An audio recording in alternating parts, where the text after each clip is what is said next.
Mana Ustaz? Oh ini dia. Oke. Nah, Assalamualaikum warahmatullahi wabarakatuh. Alhamdulillah kembali lagi bersama saya bersama Salah Mbopari dan guru kita Ustadz Benny J. Syurahman. Alhamdulillah di beberapa episode sebelumnya tentang anak di zaman TikTok, kemudian yang kedua ada jati diri Ustadz Benny, terus identitas Ustadz Benny juga kita ketahui bersama. Tapi yang sekarang kita mau bahas ini Ustadz. Kan fenomena sekarang ini kemarin di channel sebelumnya antum menjelaskan bagaimana anak di zaman TikTok, bagaimana anak kehilangan jati diri, bagaimana anak udah nggak punya masa malu. Tapi dari sisi itu kita juga ada di sisi lain yang kita lihat sekarang banyak janda Sat. Waduh, jadi Banyak larinya ke janda gitu ya. Sop aja janda. Iya, Jawa Sunda. Sop aja. Iya. Sop aja tuh sop Iya, janda. Gimana, abunya ada abu janda. Diayomin itu sama dia. Gimana, Harusnya bawa dia tuh sebagai pakar janda. Makanya fenomena ini kan banyak sekarang Sat. Iya, memang ada dua hal yang sekarang selama ini. Ada dua jenis janda. Ada janda ideologis, ada janda tragis. Janda ideologis itu janda yang memang dia mengakhiri hidup dengan pernikahannya secara sadar karena memang mencari sesuatu karena ada Allah. Mungkin dia memang memilih itu, bisa karena takdir pernikahan, yang mungkin karena kematian suaminya, kan janda itu janda ideologis tuh. Mau gimana lagi, sadar dia menerima itu. Atau mungkin dia bercerai karena memang dia memilih untuk mencari yang namanya cinta Allah ketika suaminya mungkin tidak bisa dibawa kepada kebaikan. Tapi ada janda tragis. Janda tragis itu janda yang dia nggak mengerti konsep menjalankan bahtera rumah tangga karena dia berpikirnya adalah kalau suami gua nggak sesuai harapan selesai. Suami gua misalnya gini, ya ternyata nggak seperti di awal nikah, selesai gitu. Nggak sesuai ekspektasi. Jadi selalu berpikirnya adalah ketika dia merasakan bahwa pasangan itu nggak sesuai harapan, solusinya cuma satu, cerai gitu ya. Dan ini fenomena wanita menggugat cerai emang lagi meningkat. Meningkat itu sampai 85%. 55%. Jadi kemarin di masa pandemi itu justru banyak nenteng map itu bilang, wah buat apa saya di rumah, suami ngantor di rumah tapi bikin keki. Di rumah sih dia kerja, tapi dia asik di laptop, kita ngurusin anak. Baru terasa serumah tapi saya nggak sejiwa, nggak connect. Terus berpikir tapi nggak sejiwa, nggak connect. Akhirnya daripada saya begini, udahlah. Mendingan hidup sendiri gitu ya. Dan itu disebabkan karena satu paradigmanya, dia memandang bahwa pasangan dia itu kalau nggak sesuai harapan ya udah selesai. Padahal gini, dalam konsep kita menikah memang sering kita lupa bahwa peran kita itu nggak sekedar yang selama ini disebut sebagai sekedar suami istri. Quran tuh minimal membuat 3 tingkatan peran seorang suami istri. Satu, pertama sebagai sohibah, wa sohibatihi wa bani. Sohibah itu kan artinya teman, sahabat sejati. Kenapa kita peran sebagai sahabat sejati? Agar ketika berumah tangga mendapatkan pasangan tidak sesuai harapan, pandangan kita adalah namanya teman, yang baiknya ada, buruknya apalagi, namanya juga teman. Kan gitu dulu, nama teman gitu ya, ada penerimaan dulu. Nerima, jangan gini, ya kalau udahin gue cari yang nerima dulu. Yang kedua, sebagai yang namanya pakaian, hunna libasul lakum wa antum libasul lahun. Berarti kalau pakaian, kita berusaha dulu menutup aibnya dulu supaya nggak ngumbar kemana-mana. Jadi masalah kalau ngumbar kemana-mana, ntar orang lain keluarga besar nggak terima, masalah muncul. Jadi kita bantu. Yang ketiga ini yang paling penting, sebagai penolong. Ya, wal mu'minuna wal mu'minati ba'dhum awliya ba'din. Laki mukmin dan mukmin sebagai mereka penolong. Kenapa dianggap penolong? Karena gini konsepnya.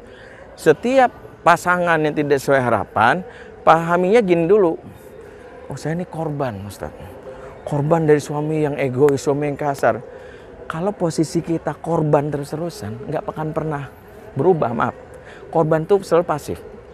Korban tuh berpikirnya adalah mengandalkan keajaiban.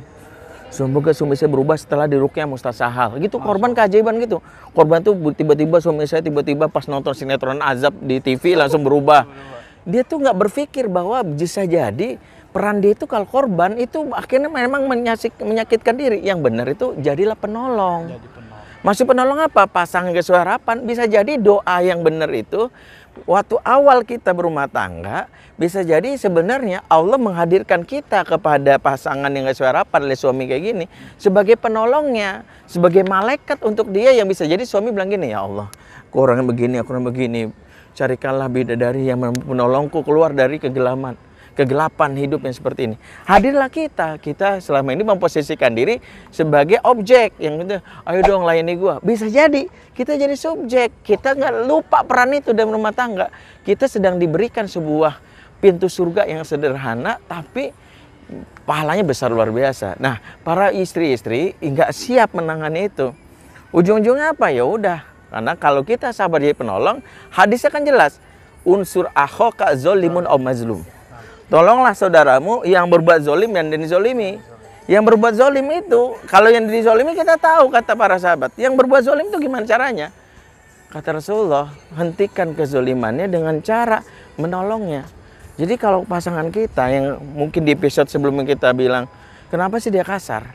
Karena dia sendiri nggak bisa menghilangkan kata-kata kasar di kepala dia yang dari kecil. Kenapa sih dia nggak bisa ngomong mesra? Kenapa sih dia lelet? Karena ada yang disebut parenting debt, ada namanya utang pengasuhan. Ya, aneh, misalnya aneh nggak punya figur bapak, aneh itu nggak lambat aneh ngambil keputusan, karena salah satu peran bapak adalah mengajarkan laki-laki itu berpikir cepat ambil keputusan. Tapi karena aneh nggak punya figur bapak, setiap ditanya pendapat, atau terserah dah. Kok terserah, ini kan keputusan besar. Ya aku juga nggak tahu, tunggu. Lama mikir gimana? Tuh, dia perasaannya main tuh. Karena biasa dekat sama emaknya sebagainya. Lama. Gimana nih bang? Aduh, kalau misalnya keluar uang, terus besok makan apa? Dia malah yang takut sendiri. Laki-laki yang nggak bisa ngambil keputusan, laki-laki yang peragu, laki-laki yang pengecut. Jawabannya satu, waktu kecilnya nggak hadir bapaknya. Itu sebut parenting debt. Itu sebut utang pengasuhan. Kita tugasnya apa? Membantu dia untuk melunasin. Kita lunasin gimana? Misalnya apa? Kalau dia tahu bahwa saya memang gini karena nggak punya figur bapak, berarti kita kenalkan dia supaya mentoring sama satu bapak seharian. Aneh dalam hal ini sekarang menjadi gini, ayo, yang ini jadi asisten aneh, yang nggak punya. Jadi maksudnya dia belajar, walaupun aneh sendiri bukan berarti sosok bapak yang baik, tapi minimal ada hal-hal yang aneh pernah diinstal sama orang tua aneh. Misalnya siapa lagi? Aneh ada yang kurang nih, aneh deketin misalnya, aneh merasakan misalnya, aneh dekat sama UBN misalnya, sama usaha-usaha lain. Anda juga mengambil sisi yang aneh belum terinstall dari diri aneh. Jadi cara belajar yang terbaik laki-laki itu memang mendekati orang yang kita anggap melengkapi apa yang kurang dari kita. Aneh kurang berani nih. Aneh penakut nih. Harus ketemu orang yang sama orang yang berani. Aneh seharian sama dia. Aneh kok perlu nemenin, aneh nenteng tasnya deh. Jadi kan aneh belajar. Oh dia kok berani. Udah di situlah beraninya. Nah, peran istri memfasilitasi sehingga kalau dia tahu kayak gini, dia akan dalam proses pernikahan dia akan memahami konsep berumah tangga yang sebenarnya kalau dia sadari itu kan cuma dua, bahwa rumah tangga itu kan niatnya untuk ibadah. Ibadah itu cuma dua yang ditagih Allah. Kalau senang disyukuri, kalau susah disabari. Cuma dua itu doang. Jadi ada orang yang zikirnya malam pertama bisa jadi alhamdulillah. Malam kedua udah ganti tuh, masya Allah. Malam ketiga udah ganti astagfirullah. Malam keempat ganti innalillah. Malam kelima la haula wala quwata illa billah. Malam berikutnya bisa jadi nggak jadi hamdalah lagi, astagfirullah lagi. Kok hamdalah nggak balik-balik ya Ustaz ya? Perasaan malam pertama doang. Ya itu kan juga zikir. Itu kan juga ibadah. Kalau niatnya untuk ibadah, maka dapat dari Allah. Tapi kalau niatnya mau cari senang-senang hidup, ya begitu. Makanya kenapa Asia itu suaminya paling jahat sedunia. Ibu-ibu yang biasa ngomel sama suami saya itu kentutnya bau, malas sebagainya. Lebih jahat mana Firaun. Kalau kita dalam hal ini memiliki suami yang buruk dan kita nggak sabar, pelajari kehidupan Asia. Ya, upgrade lah diri kita seperti Asia. Supaya apa? Kalau Asia aja bisa bersabar dengan Firaun, apalagi sama anak buahnya Firaun. Makanya upgrade diri. Jadi jangan bilang, lu dong jadi suami lebih baik. Salah.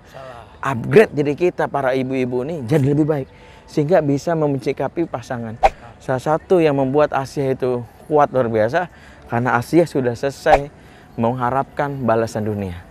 Dia ketika menghadapi apa yang dialami dilakukan oleh Firaun, dia mengkonversi keburukan Firaun itu dengan satu doa. Robibni li indaka baitan fil jannah, surat At-Tahrim ayat 11 itu. Ya Rob, bangunkanlah di sisimu istana surga untukku. Itulah yang membuat dia bersabar. Jadi buat emak-emak tuh atau siapapun yang berpikir wah gua mau jadi janda, pikirin deh. Jangan-jangan ada satu pintu surga yang disiapin khusus buat kita, tapi gara-gara kita nggak sabar, berantakan istananya nggak jadi. Ya artinya jangan ngambil keputusan cepat. Betul. Dan bilang tanpa suami Betul, bisa. betul, Janda tragis betul, namanya. janda tragis. Janda tragis. Kalaupun jadi janda, janda ideologis. Yang itu dia benar-benar semua udah dikonsultasikan ke para ahli, para ulama, bahkan kepada para ya banyak lah. Udah kepada ini, bahkan kepada yang lain-lainnya gitu. Oke, ini luar biasa sekali penjelasan tentang janda yang memang fenomena saat ini makin banyak. Bahkan kata Ustadz Bendri ada hampir 80%. Betul, 85% itu. Itu menggugat cerai. Menggugat cerai ya. Iya. 85%. Jadi teman-teman perlu tahu juga. Jadi setelah mendengar penjelasan dari Ustadz Bendri ini semoga menjadi amal jariah buat antum Ustadz. Sehingga yang tadinya mau melangkah, yang dia bersiap diri, gue siap dia jadi janda karena banyak hal, ini harus merenung. Iya. Ya. Seberapa besar sih seberapa besar sih rintangan yang lo hadapin dari rumah tangga? Lebih besar mana? Asia dengan Fir'aun. Iya betul. Berarti harus mengupgrade diri sebenarnya. Betul. Ya, sebenarnya banyak sekali hal yang kita mau gali dari Ustadz Bendri, tapi subhanallah karena beliau ada kesempatan lain, ada agenda lain. Insyaallah. Ini cukup sekian insyaallah. Nantikan insyaallah nih ada rencana kita mau adakan kajian bareng Ustadz Bendri. Amin. Tempatnya nginep nanti. Amin. Insyaallah. Plus ruqyah, Ustadz. Waduh. Plus ruqyah suami istri. Mantap itu. Ya. Udah langsung. Mudah-mudahan kita dapat melaksanakan ini insyaallah dengan izin Allah. Amin. Oke, ada pesan yang mau antum sampaikan terakhir? Enggak. Cukup. Oke, cukup. Kita tutup dengan doa kafaratul majlis. Subhanakallahumma bihamdik asyhadu an la ilaha illa anta wa atubu ilaik. Barakallahu fikum. Wassalamualaikum warahmatullahi wabarakatuh. Waalaikumsalam warahmatullahi wabarakatuh.